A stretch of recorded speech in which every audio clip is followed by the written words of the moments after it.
Coondogs Outdoor Adventures here. Today we're looking at some tracks.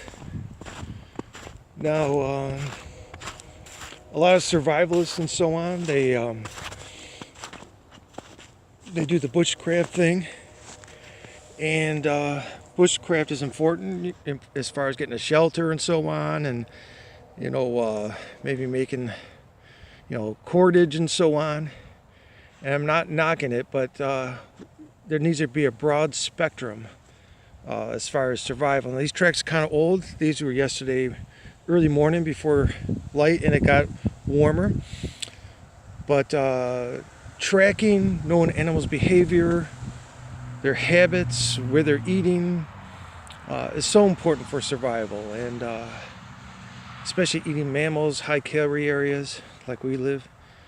Now these tracks right here are two deer went through here yesterday morning, and it's really hard to see it, but in order to tell the difference between a buck and a doe, they have to be a mature buck and a mature doe. They have to be walking in a straight line. So this would be an area where this deer that walks on top of the other deer would be walking in a straight line. Now that track is really old, but a buck is like a male human, will be wider in the top and narrow in the hips, and the female will be narrow on the top and wider at the hips. And as far as maturity is concerned, now immature buck and an immature doe, their tracks will be right on top of each other, but the way it goes is, now this is kind of melted, but this track right here, this is the outside right track, and here's the first track, and the second track right there is on the inside. This one right here,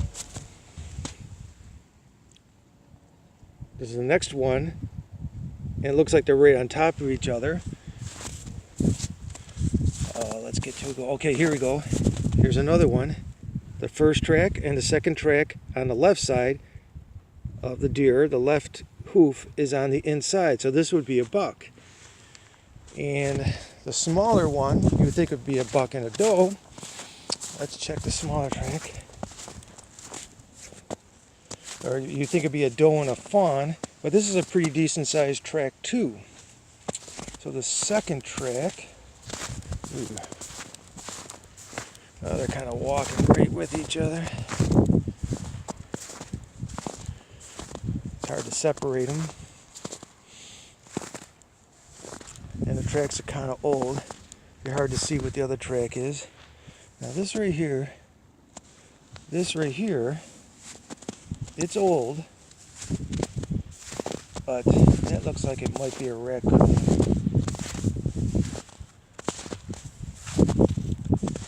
Now a fox, right here, that's a cat.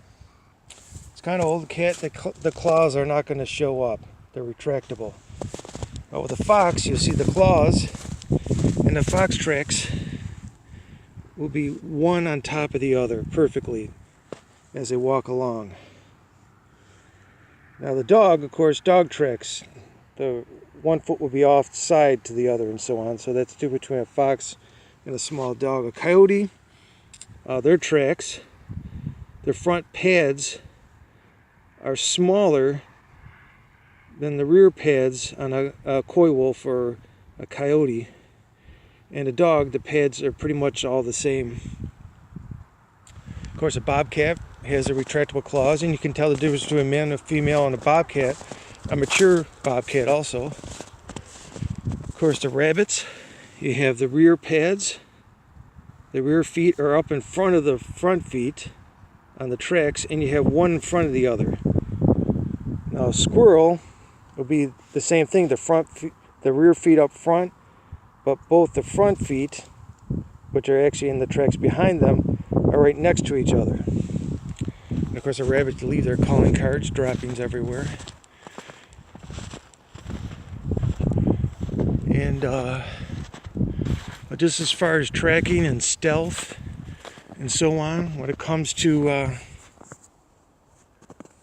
tracking animals and sneaking up on him, talking loud now. I kind of laugh when he shows when people are dropped. Ooh, there's an animal. There's the fox. Oh, you're probably not gonna see it on this thing. Darn, it's going. There goes the fox. It just crossed the trail over there. He's rabbit hunting over there. I'm gonna try and thin out the fox population. We're in a high cycle of the rabbits right now, and let's see if I can go over to where the fox is and get a better view of him. But we'll go look at his fresh tracks. But with the fox cycles with the rabbit populations and the rodent populations, as the rabbit population cycles up, so does the fox population. So it's important when the rabbit population is high to try and control some of the fox population, so you don't have starvation of the young fox and so on. Now, let's see if we can push this fox out right here. I saw him go in, I didn't see him come out. He's going to be in that brush. See, when I hunt and so on, I'm like I was just doing right now, I have peripheral vision, and I'm constantly watching and looking for movement. So I picked up that fox just like that, and I caught my hunting in my stealth mode. The fox crossed right up here. Let's see if we can jump it up. See if you guys can see it. He might be hiding, waiting for me to get close. I think his fresh tracks are great. Ooh, I can smell them. They're stinky. Yep, this is his tracks we just came through. Let's see if we can find him.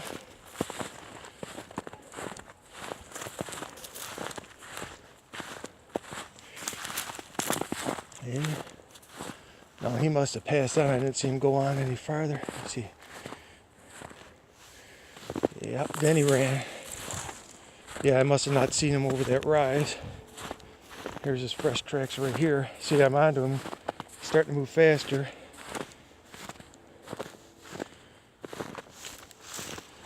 And let's see what he did here. Yeah, they're pretty. Yep, there's where he's running. Start the trot. Right there. Because he knew I was onto him. And then he, oh, I see where he went. He went down in the cauldron, maybe. Underneath the ground there. And disappeared under there. Yep, that's a smart fox. He didn't run across the road. That's why I didn't see him run across the road. He went right into that, right underneath the road there.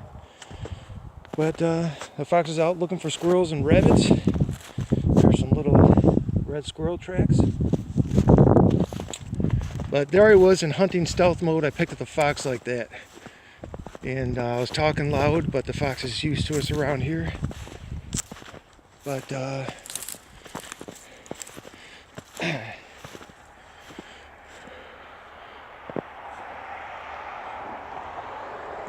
what a beautiful night. Above freezing now, the snow is melting, and right at the time like that fox was just out, right when the animals are coming out. Just a beautiful thing.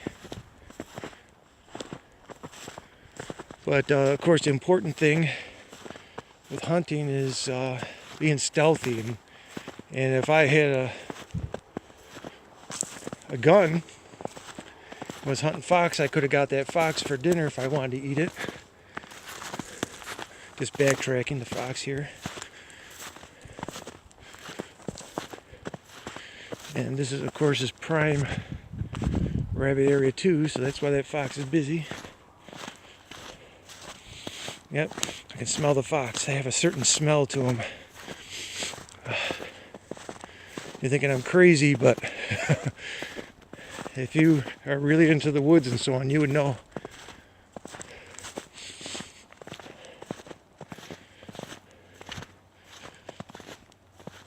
But hunting wild animals, it takes years to learn. It takes generations sometimes, passing the information on, learning it, It takes a long time, and you can learn a certain area and just have it down pat, and then move, or something changes in the environment, like they plant beans there one year and then corn the next, and then you got to start all over again, seeing what the deer are doing, and then all of a sudden it snows and covers the corn, then the deer are eating something else. Oh, they're crazy. Oh, there's a cat.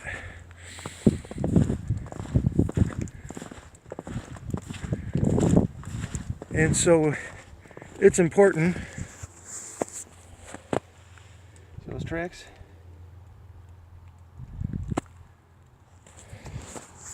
That's our rooster. But it's important just to learn from older people that may know animal behavior and so on. We're going to be what time of year. I'm noticing, like, in the behavior, how things change through the years. Like since the coy wolf population increased, the doe have been going closer to houses and maybe in medians between roads and having their young. So there's a lot more doe getting hit, trying to find a safe spot away from the coyotes so they can have their young, away from the coy wolves where they can have their young. And of course that's in the spring. And just noticing during the deer season, there's less and less fawns with the doe because of the toll that the coy wolves are taking on the deer population, on the use. You used to see a mature doe sometimes with 3, most of the time with 2 fawns, all the time. And now you can see a mature doe with just 1 fawn after a mild winter. So things have changed. And of course, now that the snow's piling up, the deer are going to be herding more. They're not going to be individual as much. Remember, you used to see big herds of 20, 30 deer or more. And now you see herds of maybe 5, 10, 15, because the populations have been cut way down with all the doe tags being handed out. I believe from the lobbying of the farmers and the insurance agents, they just hand out tons of doe tags to keep the population down. It doesn't make good for being a sportsman and seeing deer and so on. You have less chance of hitting a deer, yes, but less chance of getting a deer. So it'd be great if everyone kind of chipped in, and instead of slaughtering, you get 4 doe tags, why not just take 1 doe and be happy with it, But some people with decent land and a decent spot are going to take the large population of deer. They're going to take fill a lot of tags, and us, like here, we just got a couple acres to hunt on and go into state land and so on. We're only going to see, I only saw the same buck twice and a doe the whole season. Of course, it was warm too, but last year I saw a lot more. But Coon Dogs Out There Adventures, it's getting dark. We'll talk to you later.